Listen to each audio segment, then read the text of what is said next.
সফলতার জন্য জীবনের সবচেয়ে বড় তোমাদের পিছু টান আছে, তোমাদের পায়ে একটা শিকল লাগানো আছে। একবার একটা বাবা একটা ছেলে চিড়িয়াখানা গেল। চিড়িয়াখানা যাওয়ার পরে দেখলো একটা হাতি, বড় হাতি, তার পায়ে একটা শিকল লাগানো আছে। ছোট ছোট হাতি, তার পায়ে শিকল লাগানো আছে।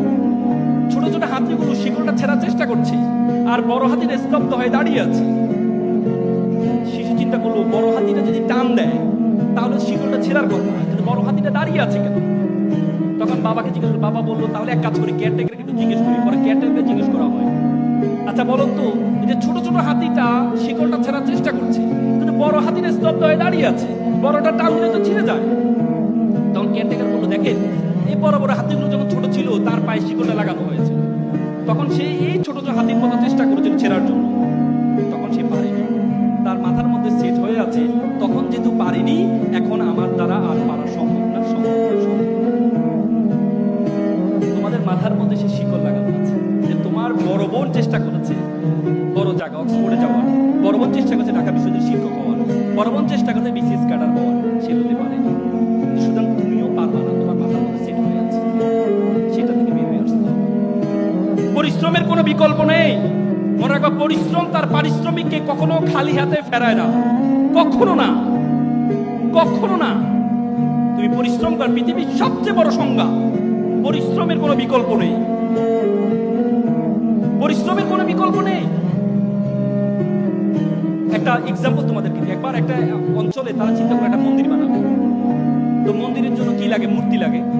তো তারা চিন্তা করলো একটা মূর্তি বানাবে। তো মূর্তির জন্য কি লাগবে? পাথর লাগবে। তো তারা চিন্তা করলো একটা পাথর কোথা থেকে পাওয়া যায়? সুন্দর পাশের গ্রামে একটা পাথর আছে, সুন্দর পাথর, সাদা পাথর, চমৎকার পাথর। তখন তারা গেল পাথরকে অফার করতে, যে পাথর সাহেব আপনাকে একটু লাগবে। বলছে, আমাকে লাগবে, আমাকে নিয়ে কি করবা?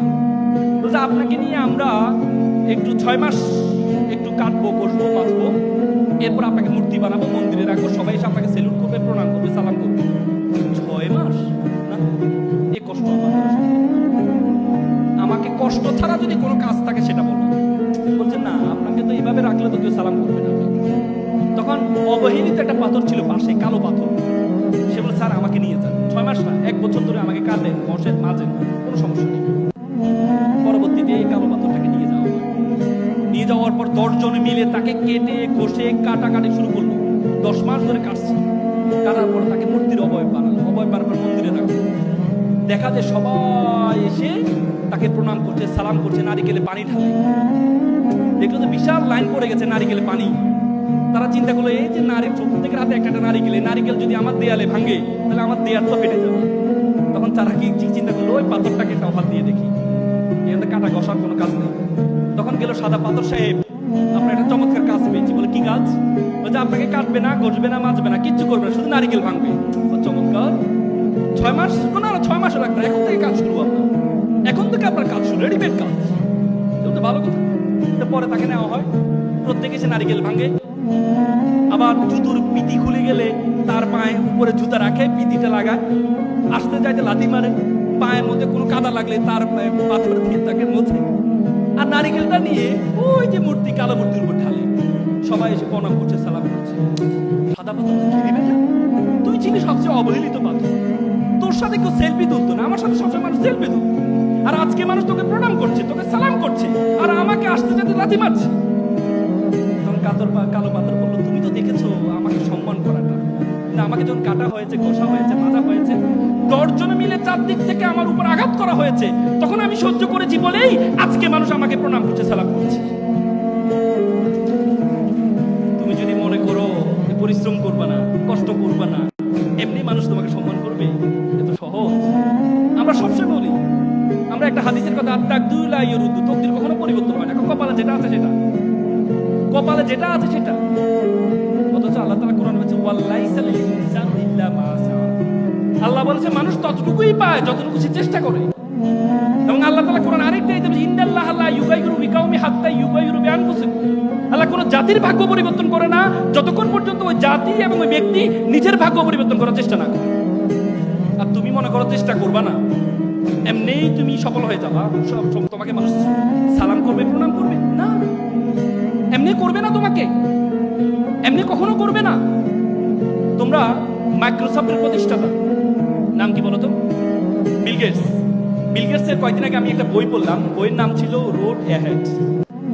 সে বইতে বিল গেটস তার জীবনে, সে হার্ভার্ড ইউনিভার্সিটির ড্রপ আউট স্টুডেন্ট ছিলেন, সে হার্ভার্ড ইউনিভার্সিটির। সে তার বইয়ে একটা গল্প লিখেছে। তার মা ছিল Mary Maxwell Gates. Mary Maxwell ছোটবেলা তাকে 3টি পরামর্শ দিয়েছে, বলছে বাবা তোমাকে বড় হতে 3টি কাজ তোমাকে করতে হবে। কি কাজ?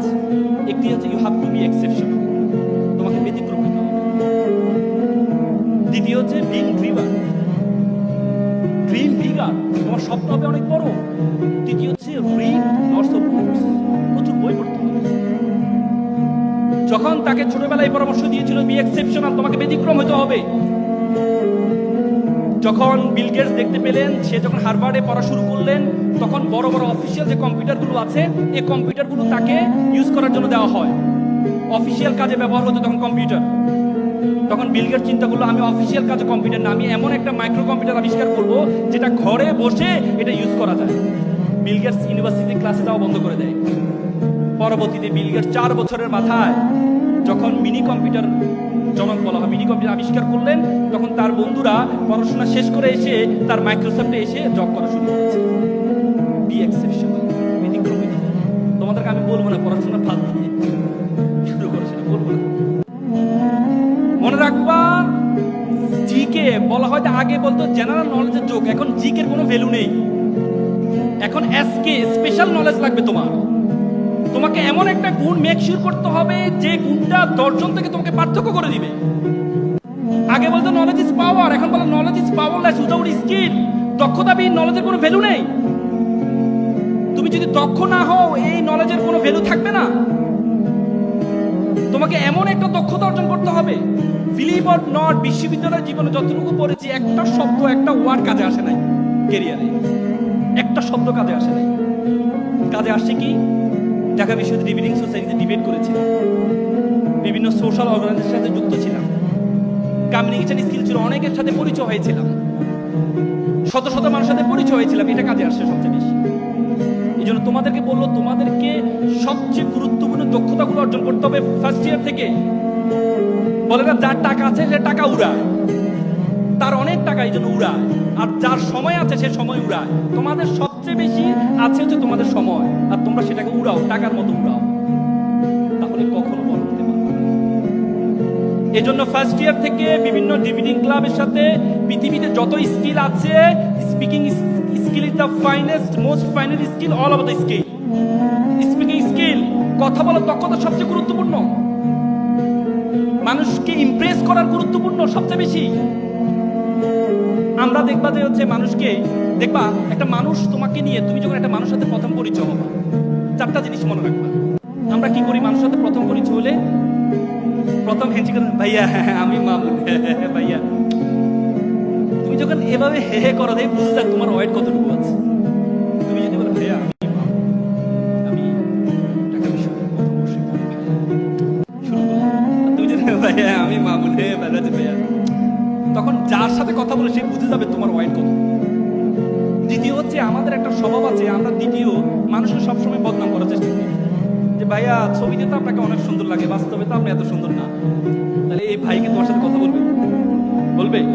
হ্যাঁ ভাইয়া আপনাদের ছবিতে অনেক, আপনার আজকে ছবিটা ভালো লাগছে না, আজকে কালো কালো লাগছে আপনাকে, বলি কিনা আমরা? বলো।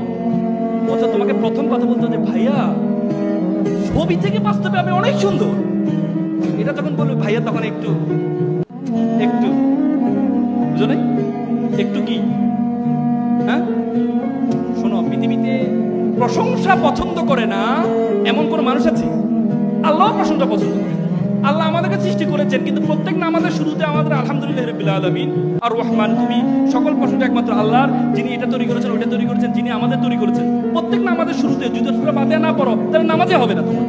তার মানে কি? আল্লাহ জানে আমাদেরকে সৃষ্টি করেছে, তারপরে প্রত্যেক নামাজের শুরুতে আল্লাহ আমাদের প্রশংসা করো, প্রশংসা করো, প্রশংসা করো। আমাদের আপা যিনি চলে গেলেন, আমার মনে আছে 2015 সালে চীনমতি সম্মেলন কাতে অটিজম দিবস, পুতুল, ওনার মেয়ে পুতুলের অটিজম দিবস উপলক্ষে একটা প্রোগ্রাম হচ্ছিল। সেখানে 100টা যুব সংগঠনকে ইনভাইট করেছে। তা আমি একটা সংগঠন পরিচালনা করতাম, আমাকেও ইনভাইট করেছিল।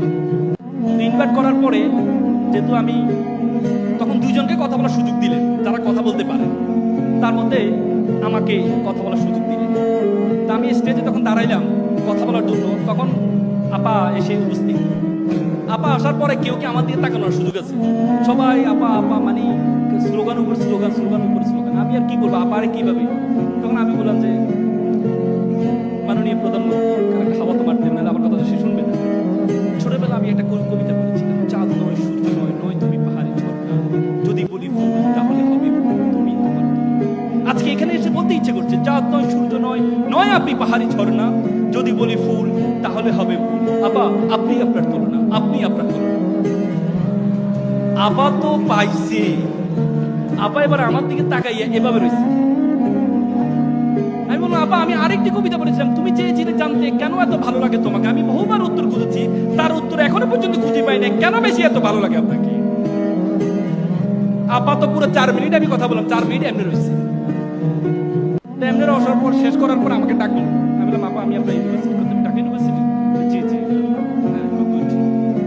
আমি যদি পলিটিক্স করতাম, ওই ছবিটা উনি যে আমার মাথায় হাত ধরে ছবিটা দিয়ে আপার সবচেয়ে আস্থাভাজন এই সেই বলে কি অবস্থা হইতো বলেন তো? ওই সময় অবস্থা হইতো, আর এখন কি অবস্থা হইতো? Corona has been good. তখন কি হইতো আর এখন কি হইতো? যাক, কপাল বাঁচাই।